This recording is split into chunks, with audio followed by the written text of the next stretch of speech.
بسم اللہ الرحمن الرحیم۔ السلام علیکم۔ اتنی مہنگائی میں ہم غریبوں کا گزارا کرنا بہت مشکل ہو گیا تھا۔ میرے 5 بچے تھے، پانچوں ہی اسکول چھوڑ کر گھر بیٹھ گئے تھے کیونکہ پچھلے 4 مہینے سے میں نے ایک بھی بچے کی فیس ادا نہیں کی تھی۔ پریشان چہرہ لیے میں اپنے تندور پر بیٹھا تھا جب ایک فقیرنی مجھ سے روٹی لینے آئی۔ بھائی، میرے بچے نے صبح سے کچھ نہیں کھایا، ایک روٹی دے دو، تمہاری بڑی مہربانی ہوگی۔ میں نے ابھی 10 تازہ روٹی بنا کر رکھی تھی۔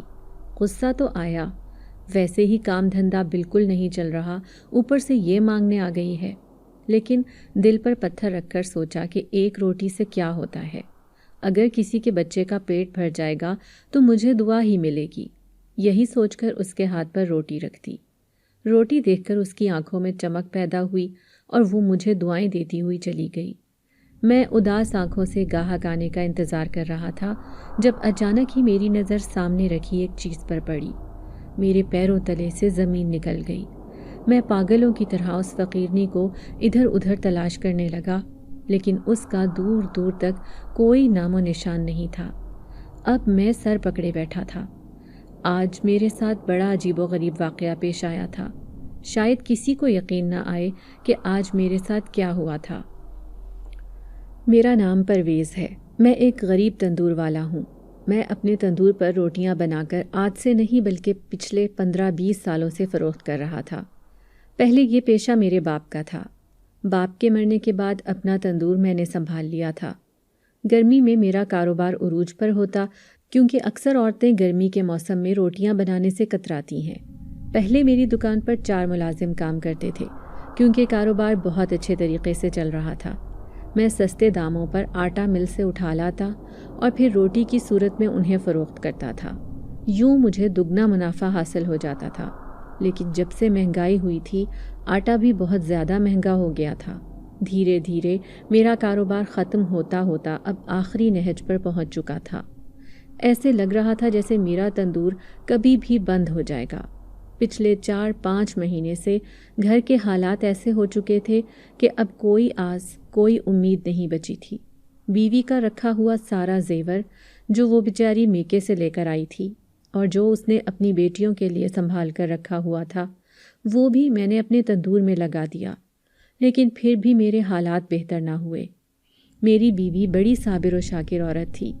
ہر حال میں مجھے تسلی دیتی کہ اللہ بہت رحیم اور کریم ہے، ضرور وہ ہم پر بھی اپنی رحمت کے دروازے کھولے گا۔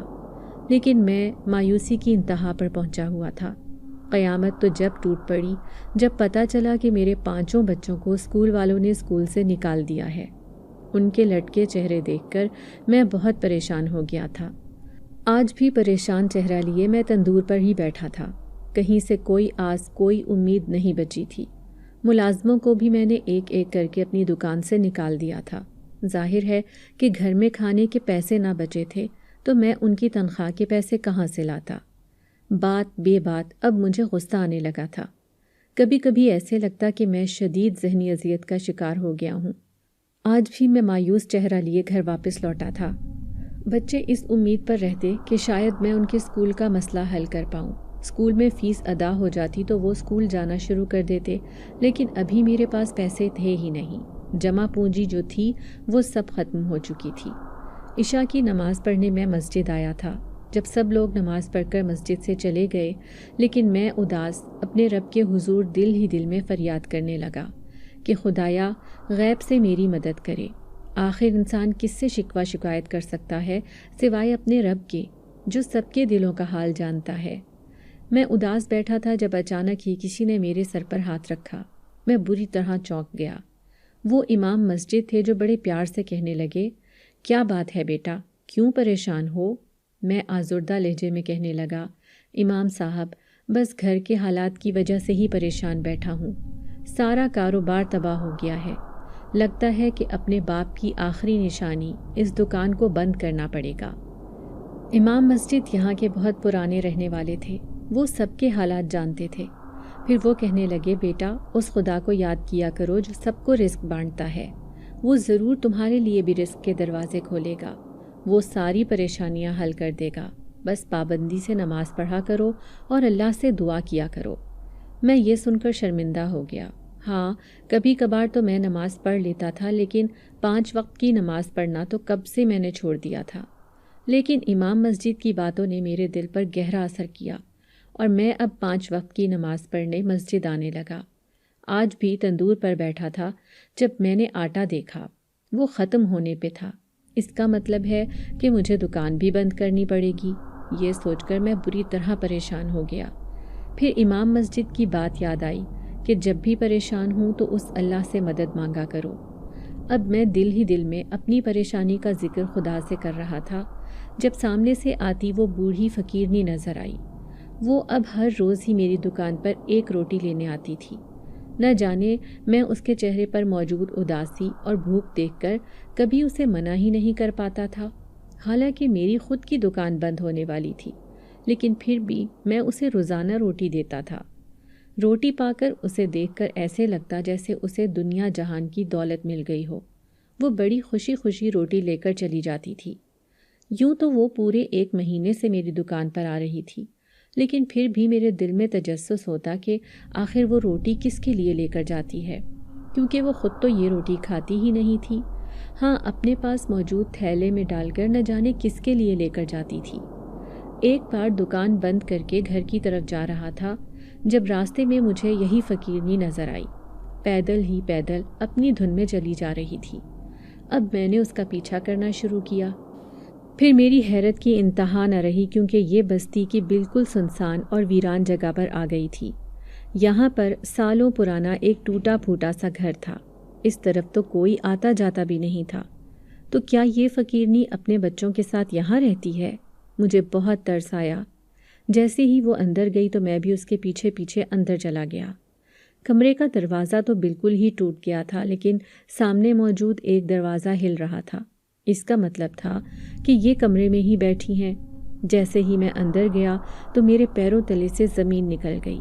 وہاں کوئی بھی نہیں تھا۔ میں پاگلوں کی طرح آنکھیں پھاڑ پھاڑ کر اندر آنے والی اس فقیرنی کو تلاش کر رہا تھا، لیکن اس کا یہاں نام و نشان بھی نہیں تھا۔ کافی دیر تک یہاں کھڑا اسے دیکھنے کی کوشش کرتا رہا، لیکن وہ میرے سامنے نہ آئی۔ پھر جیسے ہی باہر نکلنے لگا تو اچانک مجھے ایک چھوٹے بچے کی رونے کی آواز آئی۔ میرا دل ڈوب کر ابھرا تھا۔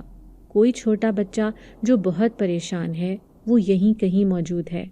اب میں پورے گھر میں تلاش کر کر کے تھک گیا، لیکن اس بچے کے رونے کی آواز آتی رہی، پر وہ بچہ خود سامنے نہ آیا تھا۔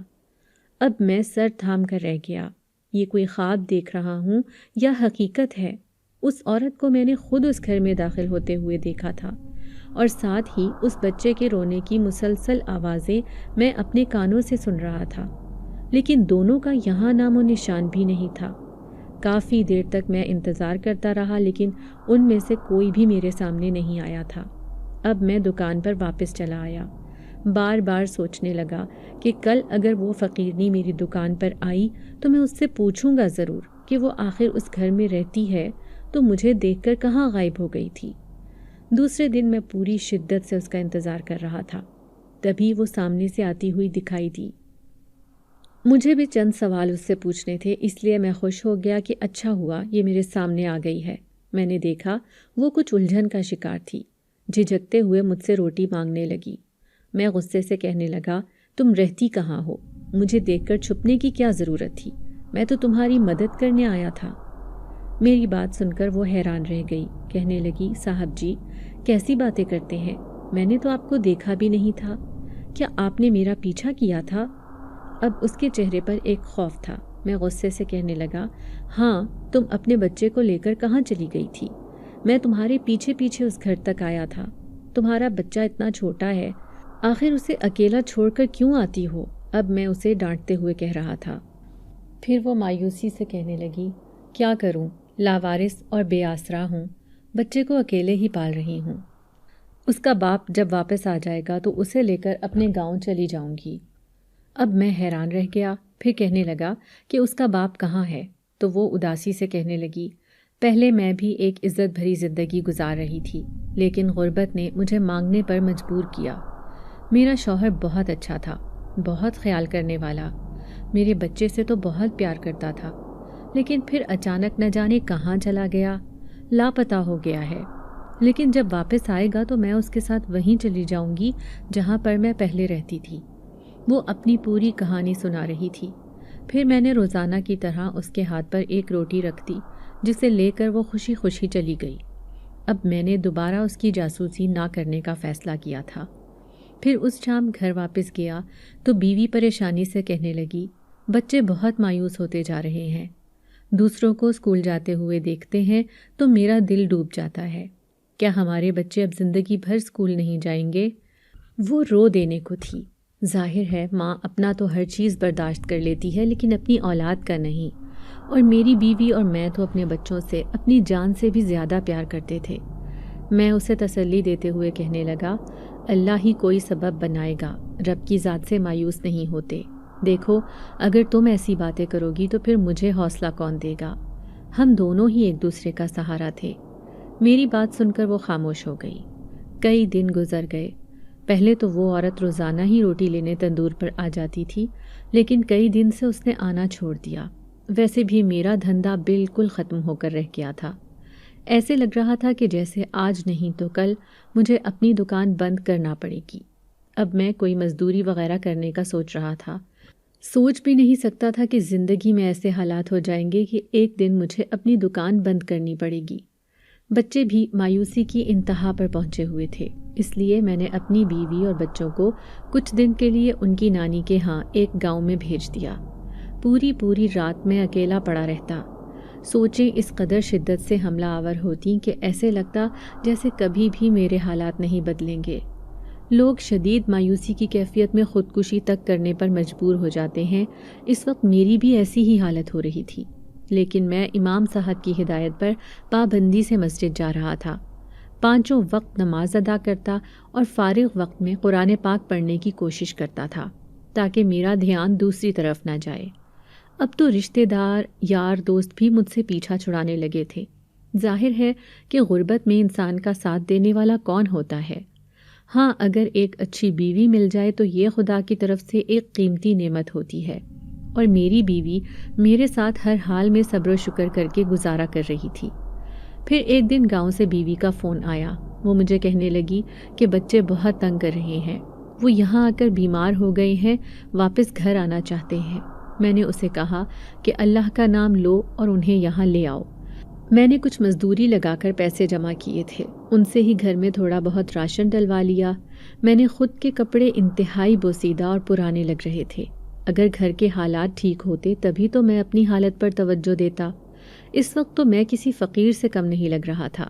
بڑی ہوئی داڑھی اور میلے کچیلے کپڑے پہنے لوگ میری حالت دیکھ کر پہچان نہ پاتے کہ یہ وہی تندور والا ہے جس کی دکان پر 4 ملازم کام کرتے تھے۔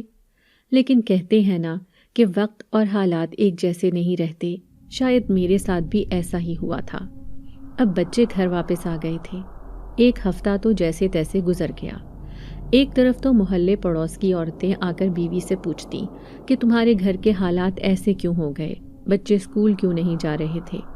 دوسری طرف مجھ سے راہ چلتے لوگ بار بار پوچھتے کہ آج کل کیا کاروبار کر رہے ہو، تندور سے تمہارا کب سے بند ہو گیا ہے، کیا اسے دوبارہ کھولنے کا ارادہ نہیں ہے؟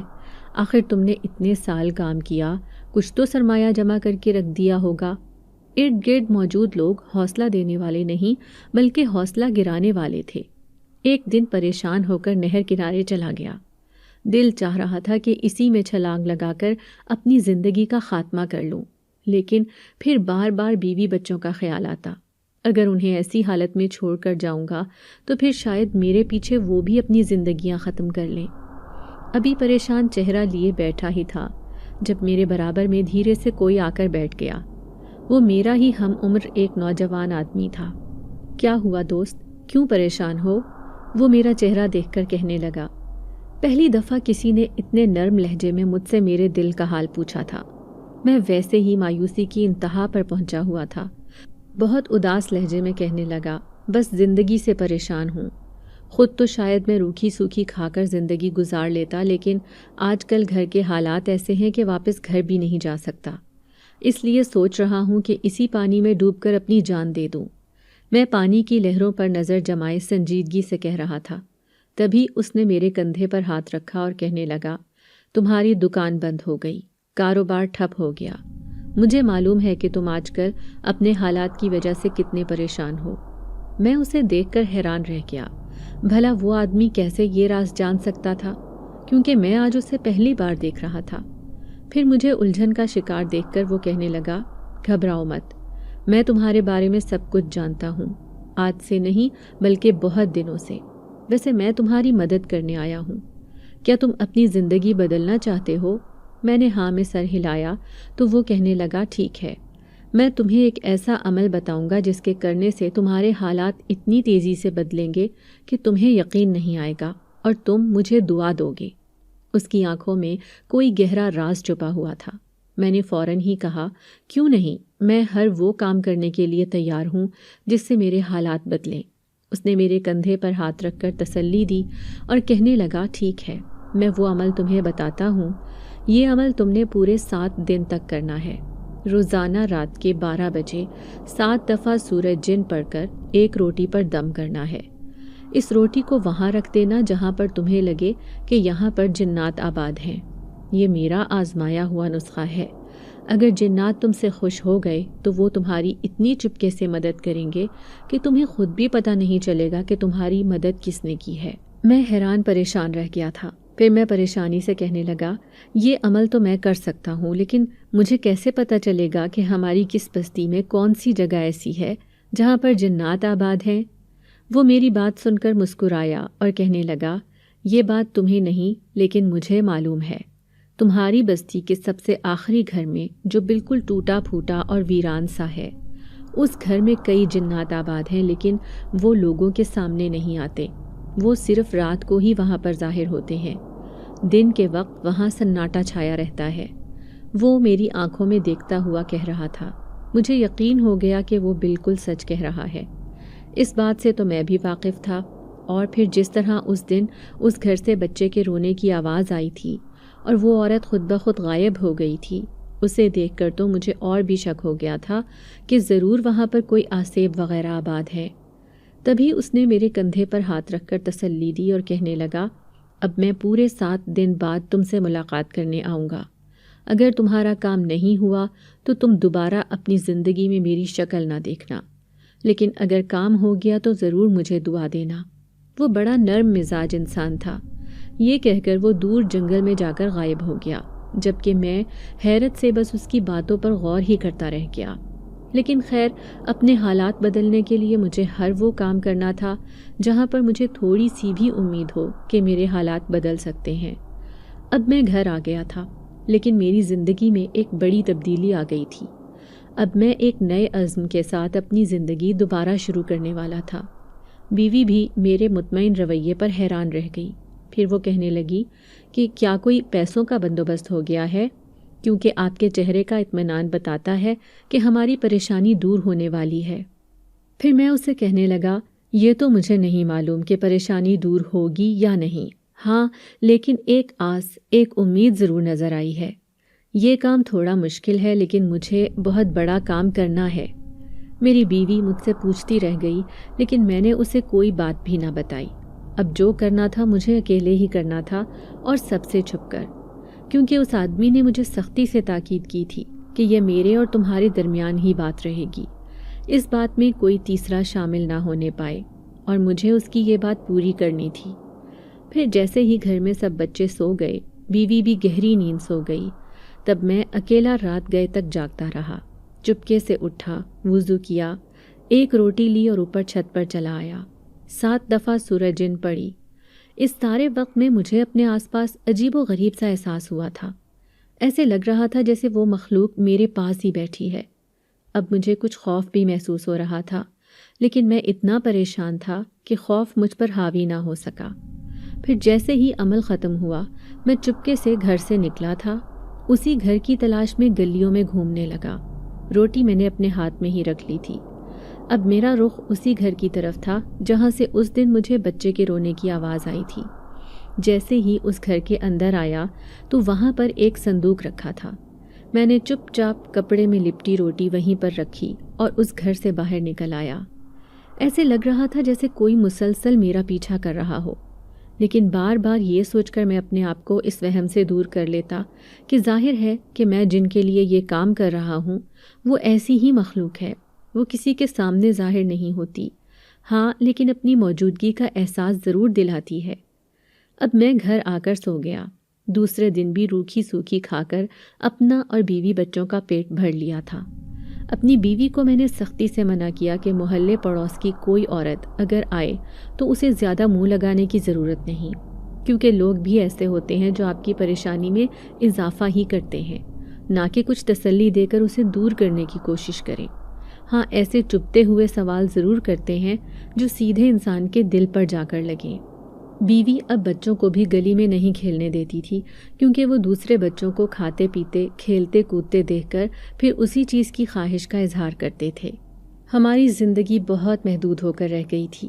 مجھے عمل کرتے ہوئے پورے 5 دن ہو گئے تھے، بس 2 دن ہی باقی تھے۔ روزانہ رات کو بیٹھ کر عمل کرتا اور چپ چاپ روٹی اٹھا کر اسی گھر میں رکھاتا، لیکن حیرت مجھے اس بات پر ہوتی کہ سچ میں ہی دوسرے دن جب میں روٹی رکھنے جاتا تو پہلی روٹی غائب ہوتی۔ دل ہی دل میں خوش ہوا کہ اس کا مطلب ہے کہ ضرور وہ جنات میری مدد کریں گے۔ اس آدمی نے مجھے جو عمل بتایا تھا میں وہ مکمل طریقے سے سر انجام دے رہا تھا۔ پھر پورے 7 دن ہو گئے۔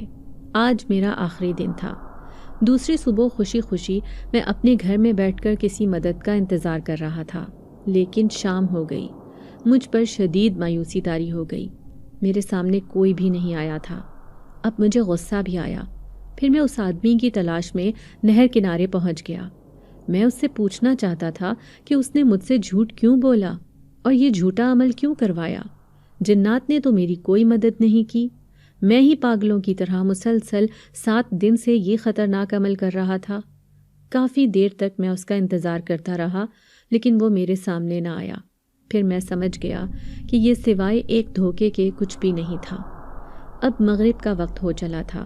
پھر میں مایوس ہو کر گھر کی طرف جانے لگا، لیکن اچانک ہی کسی نے بیچ راستے میں مجھے آواز دی تھی۔ میں اس بھاری آواز پر چونک گیا۔ جیسے ہی مڑ کر دیکھا تو حیران رہ گیا۔ وہ شخص میرے پیچھے ہی کھڑا تھا جس کا میں پورے دن سے انتظار کر رہا تھا۔ میں نے اسے دیکھا اور کہنے لگا، آپ کا بتایا ہوا عمل بالکل بیکار گیا ہے۔ ابھی تک میں خالی ہاتھ ہوں، میرے حالات ویسے کے ویسے ہیں۔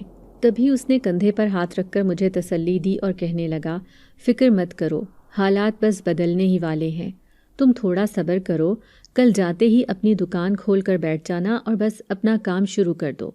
تمہاری روشن پیشانی بتا رہی ہے کہ بس تمہارے دن بدلنے والے ہیں۔ اس کی آنکھوں میں ایک گہرا راز تھا۔ یہ کہتے ہی وہ چپ چاپ میرے سامنے سے چلا گیا۔ اب ایک بار پھر سے میں اس کی ہدایت پر عمل کرنے والا تھا۔ میری بیوی اور بچے دن بدن مایوس ہوتے جا رہے تھے، لیکن میں ایک نئی امید پر جی رہا تھا۔ بس ایسے لگتا کہ کبھی نہ کبھی تو میرے حالات بدلیں گے۔ پھر دوسری صبح میں نے فجر کی نماز پڑھی اور گھر جا کر بیوی کو بتایا اور اپنی دکان کی طرف چلا گیا۔ وہ بھی حیران تھی کہ آج اتنے دنوں بعد مجھے اپنی دکان کھولنے کا خیال کیسے آیا، لیکن میں نے اس کی حیرت کا کوئی جواب نہ دیا اور خاموشی سے اٹھ کر دکان پر آ گیا۔ دکان کی حالت بہت بری ہو رہی تھی، ظاہر ہے اتنے دن سے بند پڑی تھی۔ پھر میں نے تندور صاف کیا۔ آٹے کا تو دکان میں نام و نشان بھی نہیں تھا۔ میں ایسے ہی خالی دکان پر بیٹھ گیا۔ ابھی تندور پر بیٹھا ہی تھا کہ اچانک مجھے اس میں پڑا ہوا ایک کالے رنگ کا تھیلا نظر آیا۔ میں حیران تھا کہ یہ تھیلا کیسا ہے۔ جیسے ہی چھپ کر اسے اٹھایا تو وہ وزنی محسوس ہوا۔ دکان تو اتنے عرصے میں کھلی بھی نہیں تھی، پھر یہ تھیلا کہاں سے آیا؟ میں حیران پریشان رہ گیا۔ پھر جیسے ہی تھیلا کھول کر دیکھا تو مجھے شدید حیرت کے جھٹکے لگے تھے۔ پورے کا پورا تھیلا زیورات سے بھرا ہوا تھا۔ تو کیا مجھے یہ خزانہ مل گیا تھا؟ اس خزانے کو رکھنے والے جنات تھے؟ یہ سوچ کر میرے رونگٹے کھڑے ہو گئے۔ میں اپنے دائیں بائیں دیکھنے کی کوشش کرنے لگا۔ یہاں پر تو کوئی بھی نہیں تھا اور نہ ہی مجھے کسی کی موجودگی کا احساس ہو رہا تھا۔ تو پھر یہ زیورات سے بھرا تھیلا رکھنے والا یہاں کون تھا؟ میں بار بار بے یقینی سے اسے کھول کر دیکھ رہا تھا۔ جب مجھے پورا یقین ہو گیا کہ سچ میں ہی یہ سارا خزانہ میرا ہے، تب اسے خوشی خوشی لے کر میں گھر کی طرف جانے لگا۔ لیکن راستے ہی میں کسی نے آواز دے کر مجھے روکا تھا۔ میں نے پلٹ کر دیکھا، یہ وہی عورت تھی جو مجھ سے روٹی لینے میرے تندور پر آتی تھی۔ میں سمجھ رہا تھا کہ شاید آج بھی یہ روٹی لینے آئی ہے یا مجھے پہچان کر مجھ سے روٹی مانگے گی، لیکن میں حیران رہ گیا جب وہ کہنے لگی، تو نے جو تھیلا چھپایا ہوا ہے اس میں سے تھوڑا سا حصہ مجھے بھی دے، میرا بھی بھلا ہو جائے گا۔ وہ بڑے غور سے مجھے دیکھ رہی تھی۔ میں حیران رہ گیا کیونکہ اسے تو میں نے اپنے پاس اچھی طرح سے چھپا کر رکھا تھا، کوئی بھی انسان اسے تلاش نہیں کر سکتا تھا، لیکن اس نے جس طریقے سے مجھے کہا ایسے لگتا تھا جیسے وہ یہ بات پہلے سے جانتی ہے کہ میرے پاس خزانے سے بھرا ہوا ایک تھیلا ہے۔ پھر میں نے سوچا کہ جو خزانہ مجھے ملا ہے اس میں سے تھوڑا سا حصہ اس کا بھی ہے، اگر اسے نہ دوں گا تو یہ ناانصافی ہوگی، آخر یہ بھی ایک غریب عورت ہے۔ یہی سوچ کر جیسے ہی میں نے اس تھیلے میں سے خزانہ نکال کر اسے دینا چاہا تو وہ میرے اس انداز پر مسکرا دی اور کہنے لگی، رکھ لو اپنے پاس، میں تو تمہیں صرف آزما ہی رہی تھی۔ اس کی مسکراہٹ بڑی عجیب تھی، لیکن میں اصرار کرتے ہوئے کہنے لگا، رکھ لو، تمہیں بھی اس کی ضرورت ہوگی، آخر تم بھی تو ایک غریب عورت ہو۔ تبھی میری بات سن کر وہ ہنسنے لگی اور کہنے لگی، مجھے اس کی کوئی ضرورت نہیں، کیونکہ اس سے زیادہ دولت میرے پاس پہلے سے ہی موجود ہے۔ اب مجھے بڑی حیرانی ہوئی تھی۔ میں کہنے لگا، یہ کیا کہہ رہی ہو تم تو ایک غریب عورت ہو نا، جو مجھ سے روزانہ روٹی لینے میرے تندور پر آتی تھی۔ اس نے ہاں میں سر ہلایا، پھر کہنے لگی، ہاں میں تمہارے تندور پر روٹی لینے ضرور آتی تھی، لیکن میں ایک غریب عورت نہیں بلکہ ایک جن زادی ہوں، اور تمہاری مدد میں نے ہی کی ہے، کیونکہ تم نے میرے ساتھ بہت اچھا برتاؤ کیا تھا جب میں بہت برے حالات سے گزر رہی تھی۔ اس کی بات سن کر میں اچھل پڑا۔ مجھے یقین نہیں آیا تھا کہ میرے سامنے کھڑی عورت ایک جن زادی ہے۔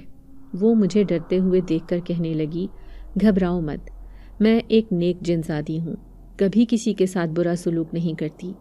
دراصل کافی سال پہلے اچانک ہی ہمارے قبیلے کے سردار نے مجھے قبیلے سے نکال دیا۔ میرا قصور یہ تھا کہ میں نے چند جن زادیوں کے ساتھ مل کر ایک شیطان جن زاد کی مدد کی تھی۔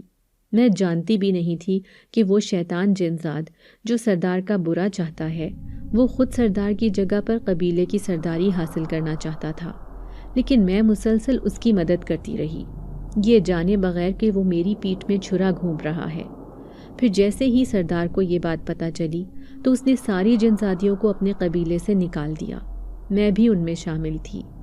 میرے ساتھ تو میرا چھوٹا بچہ بھی تھا۔ میں بھٹکتی ہوئی اس انسانوں کی دنیا میں آ گئی کیونکہ وہ جن زادیاں اس شیطان کے ساتھ مل گئی تھی، جبکہ میں اس شیطان کے ساتھ جانا نہیں چاہتی تھی۔ سردار کے غصے کی وجہ سے میری ساری طاقتیں بھی زائل ہو گئی تھیں، جبکہ میرا جن زاد شوہر سردار کے ساتھ قبیلے میں ہی موجود تھا۔ وہ بھی مجھ سے اس بات پر ناراض تھا کہ میں نے ان جن زادیوں کے ساتھ مل کر سردار کے ساتھ ایسا کیوں کیا۔ اب میں اسے کیسے بتاتی کہ مجھے یہ معلوم ہی نہیں تھا کہ وہ کس نیت سے قبیلے میں کام کر رہا ہے۔ اب میری طاقتیں زائل ہونے کی وجہ سے میں انسانوں کی دنیا میں آ کر بے بس ہو گئی تھی۔ جب بھی کسی سے مدد مانگتی تو سب انکار کر دیتے۔ میں نے یہاں آ کر ایک انسانی روپ اختیار کر لیا تھا۔ پھر جب تم سے روٹی مانگی تو تم نے انکار نہیں کیا۔ میں خوش تھی کہ چلو ان ظالم انسانوں کی دنیا میں کوئی تو نیک انسان ہے جس نے میری مدد کی ہے۔ تم نے ایک دن نہیں بلکہ کئی دنوں تک میری مدد کی۔ تمہارے چہرے پر کبھی بھی مجھے کوئی بیزاری والی کیفیت نظر نہیں آئی تھی۔ پھر دن یوں ہی گزرتے چلے گئے۔ مجھے اب کافی دن ہو گئے تھے انسانوں کی دنیا میں آئے ہوئے۔ پھر ایک دن میں حیران رہ گئی جب میرا جن زاد شوہر اس ٹوٹے پھوٹے کھنڈر میں میرے پاس آ گیا۔ مجھے تو امید بھی نہیں تھی کہ وہ کبھی مجھے لینے آئے گا، لیکن اس نے مجھے اپنے ساتھ چلنے کا کہا۔ پھر راستے میں کہنے لگا کہ میں نے سردار کی بہت منتیں کی کہ جس کی وجہ سے وہ تمہیں اور میرے بچے کو قبیلے میں رکھنے پر راضی ہو گیا ہے، اب تم جا کر سردار سے معافی مانگ لینا۔ میں خوشی خوشی اپنے شوہر کے ساتھ قبیلے میں چلی گئی۔ پھر سردار نے مجھے معاف کر دیا۔ آخر کو وہ ایک نیک جن زاد تھا۔ میرا بچہ بھی قبیلے میں آ کر بہت خوش تھا۔ پھر ایک دن میں اپنے شوہر سے کہنے لگی کہ مجھے اس بھلے آدمی کی مدد کرنی ہے جس نے میری اس برے وقت میں مدد کی تھی۔ میرا جن زادہ شوہر کہنے لگا، ہاں کیوں نہیں، ہم دونوں مل کر اس کے پاس چلیں گے۔ لیکن میں نے اسے سمجھایا کہ اگر ہم دونوں جنات کے روپ میں اس کے سامنے گئے تو وہ کہیں ڈر نہ جائے۔ تبھی میں نے اپنے شوہر کو بھیجنے کا فیصلہ کیا۔ لیکن جب میرے شوہر نے آ کر بتایا کہ وہ شخص تو بہت پریشانی میں گرفتار ہے کیونکہ وہ غریب ہو چکا ہے اور اس کے بچے بھوکے مر رہے ہیں، پھر ہم دونوں نے تمہاری مدد کرنے کا سوچا۔ میری ساری طاقتیں بھی واپس لوٹ آئی تھیں کیونکہ سردار نے خوش ہو کر میری ساری طاقتیں مجھے واپس کر دی تھیں۔ پھر میرا شوہر تمہارے سامنے ایک انسانی روپ میں آیا۔ وہ صرف تمہاری مدد کرنے آیا تھا، لیکن وہ عمل کرنے کا کہہ گیا جس سے تمہیں ہم پر شک نہ ہو۔ در حقیقت یہ خزانہ تو میں نے ہی اس تندور میں رکھا تھا، صرف اور صرف تمہارے لیے۔ آج سے تم اس کے مالک ہو۔ تمہیں یہ دولت اس عمل سے نہیں بلکہ اپنی نیکی کی وجہ سے ملی ہے، کیونکہ تم نے اپنی زندگی میں ایک نیک کام کیا تھا، ایک ایسی جنزادی کی مدد کی جو بالکل لاوارث اور کمزور حالت میں انسانوں کی دنیا میں آئی تھی۔ میں حیران پریشان سا یہ ساری عجیب و غریب کہانی سن رہا تھا۔ پھر جنزادی کہنے لگی، صرف یہ دولت ہی نہیں بلکہ جب بھی تمہیں ہماری مدد کی ضرورت ہو تو مجھے یاد کر لینا۔ یہ کہہ کر وہ میرے سامنے سے غائب ہو گئی۔ اب میں خوشی خوشی گھر آیا تھا۔ جب میں نے اپنی بیوی کو یہ سارا خزانہ دکھایا تو وہ خوشی سے بے حال ہو گئی۔ اب ہمارا سارا قرضہ اتر گیا تھا اور ہم نے شہر میں ایک بڑا گھر خرید لیا۔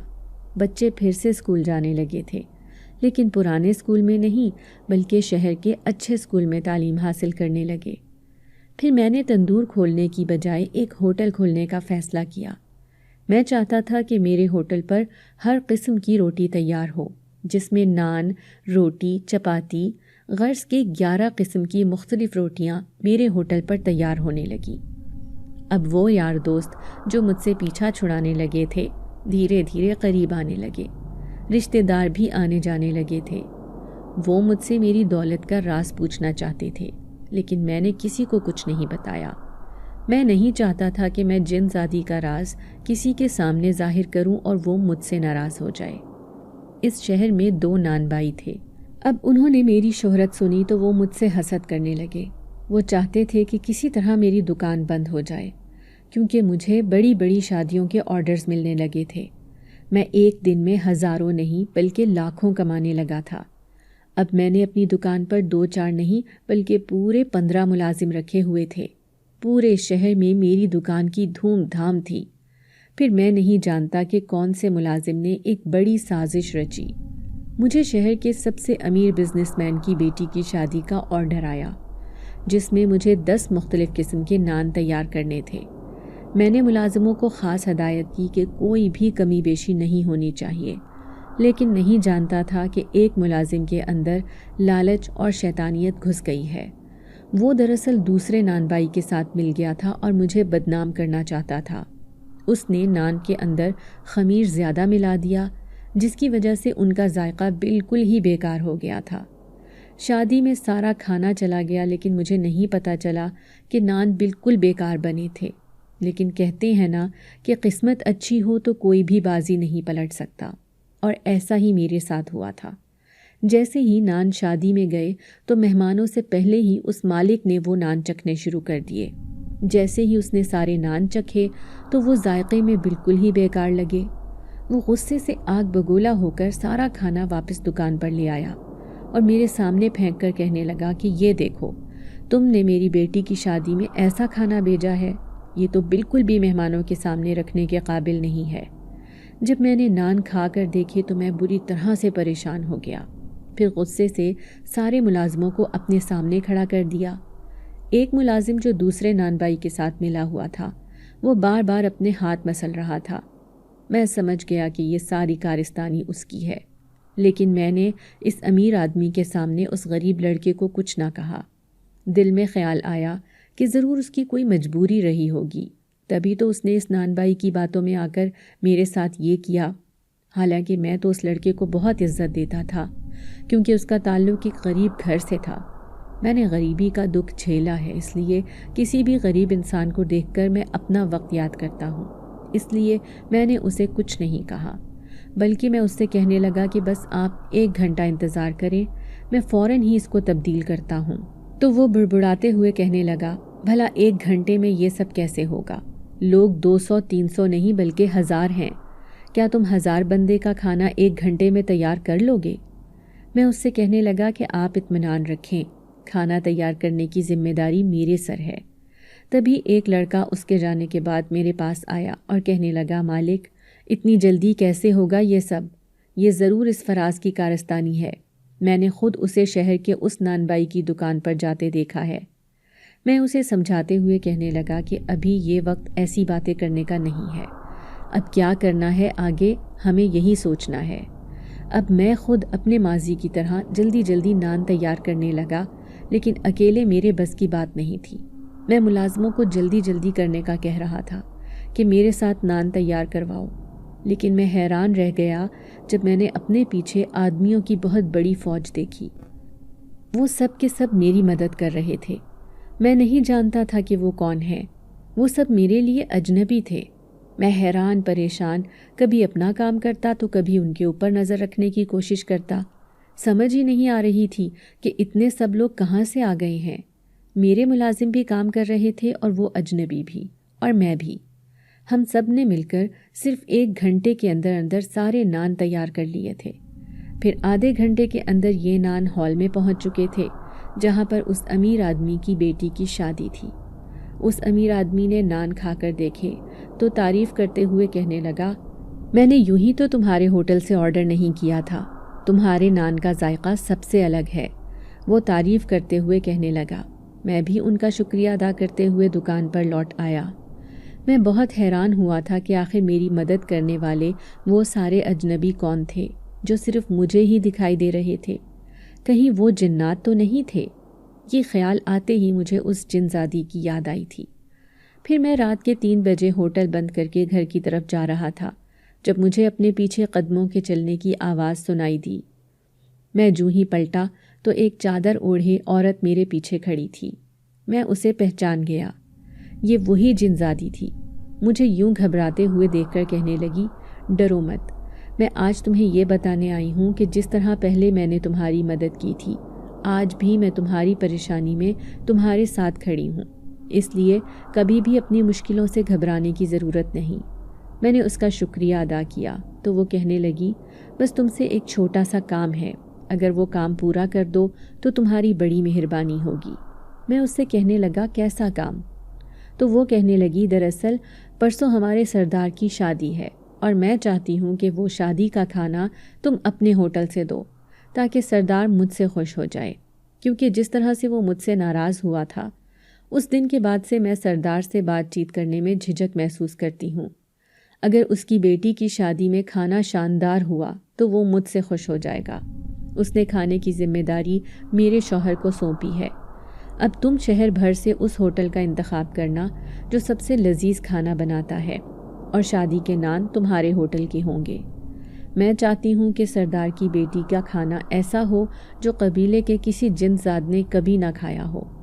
میں اس سے کہنے لگا کہ میں تمہاری اس کام میں ضرور مدد کروں گا، چاہے کچھ بھی ہو جائے۔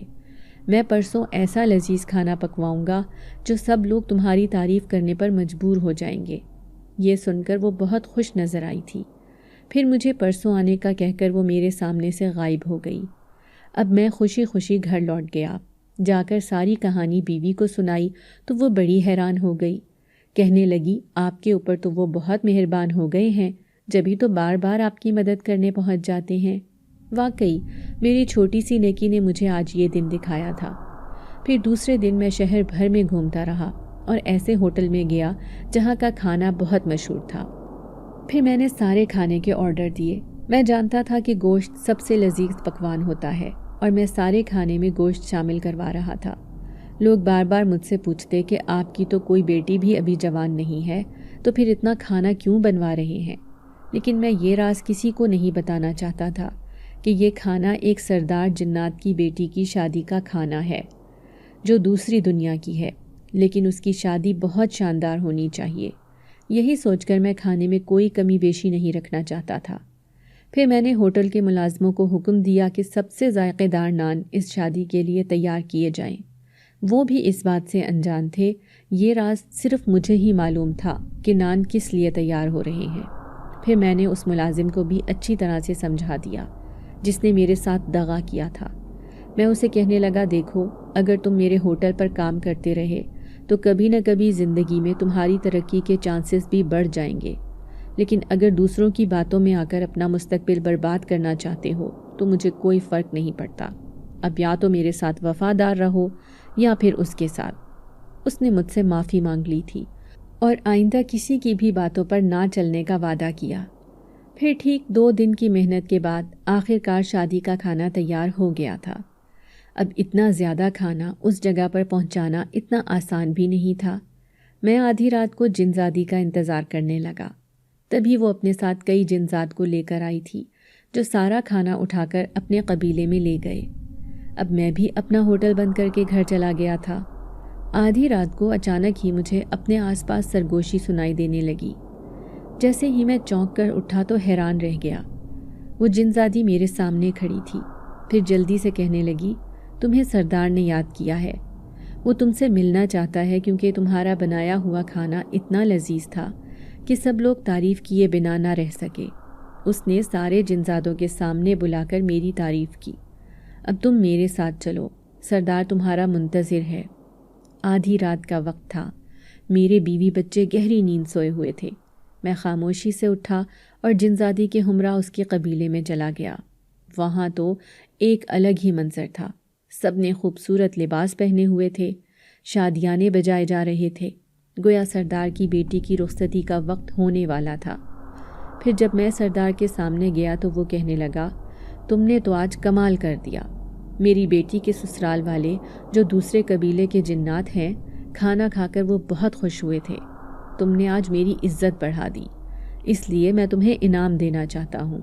پھر اس نے میرے گلے میں ایک ہیروں کے موتیوں کی مالا ڈال دی۔ سارے جنات مجھ پر پھولوں کی بارش کر رہے تھے۔ اتنی عزت پا کر میری آنکھوں میں آنسو آ گئے۔ حقیقت بات تو یہ تھی کہ آج تک میں نے اپنے آپ کو صرف ایک حقیر ذرے کی طرح ہی سمجھا تھا۔ میں ان کی اس نوازش پر شکریہ ادا کرنے لگا۔ جنزادی کہنے لگی، نہ صرف تم نے میری عزت بڑھائی بلکہ اب تمہیں بھی سردار کی نظروں میں ایک خاص مقام حاصل ہو گیا ہے۔ اب تم ہمیشہ اپنی زندگی میں کامیاب رہو گے۔ پھر وہ مجھے میرے گھر تک چھوڑ کر چلی گئی تھی۔ اب ایک بار پھر سے میں اپنا ہوٹل کھول کر بیٹھ گیا۔ پھر زندگی کے دن یوں گزرے کہ پتہ ہی نہ چلا۔ میرے بچے جوان ہو گئے، اب سب اعلیٰ تعلیم حاصل کر کے اپنی اپنی زندگی میں کامیاب ہو چکے تھے۔ آج شہر بھر میں میری عزت ہے۔ میرے بچے میرے ایک حکم پر اپنی جان قربان کرنے کو تیار ہو جاتے ہیں۔ وہ بہت فرما بردار ہیں کیونکہ میں نے ان کی تربیت میں کوئی کمی نہیں چھوڑی۔ آج بھی میں اپنے بچوں سے یہی کہتا ہوں کہ اگر تمہیں راہ چلتے ہوئے کوئی مدد کا طالب نظر آئے تو کبھی اسے نظر انداز نہ کرنا، چاہے مدد بڑی ہو یا چھوٹی ہو، لیکن کبھی بھی وہاں سے آنکھیں پھیر کر گزر نہ جانا۔ میں اپنے ہوٹل کو تو شاندار طریقے سے چلا رہا ہوں، لیکن ساتھ ہی سستی روٹی کا ایک مرکز بھی میں نے کھول رکھا ہے، جہاں سے غریب، یتیم اور مسکین لوگ سستی روٹی لے کر جاتے ہیں۔ یہ سب کر کے مجھے خوشی حاصل ہوتی ہے۔ آج بھی وہ دن یاد کرتا ہوں جب فاقوں سے میرے بچے بھوکے پیٹ ہی سو جاتے تھے اور میں خودکشی کرنے کی حد تک شدید ذہنی اذیت کا شکار ہو گیا تھا۔ ایسے میں وہ نیک جنزادی مجھے یاد آتی ہے جو نہ جانے اب کہاں ہوگی، کیونکہ کئی سال پہلے اس نے میرے سامنے آنا چھوڑ دیا تھا۔ میں آج بھی اس کے لیے دعا کرتا ہوں کہ وہ جہاں رہے بہت خوش رہے۔ آخر کو اس نے میری اتنی بڑی مدد کی تھی، وہ بھی صرف ایک چھوٹی سی نیکی کے بدلے میں۔ اگر آپ کو آج کی ہماری کہانی پسند آئی ہے تو اسے لائک کیجیے اور اپنے پیاروں کے ساتھ شیئر کیجیے، اور ہاں، اگر آپ نے ابھی تک ہمارا چینل سبسکرائب نہیں کیا تو ضرور کیجیے۔ ملتے ہیں کل ایک نئی اور دلچسپ کہانی کے ساتھ، تب تک کے لیے اللہ حافظ۔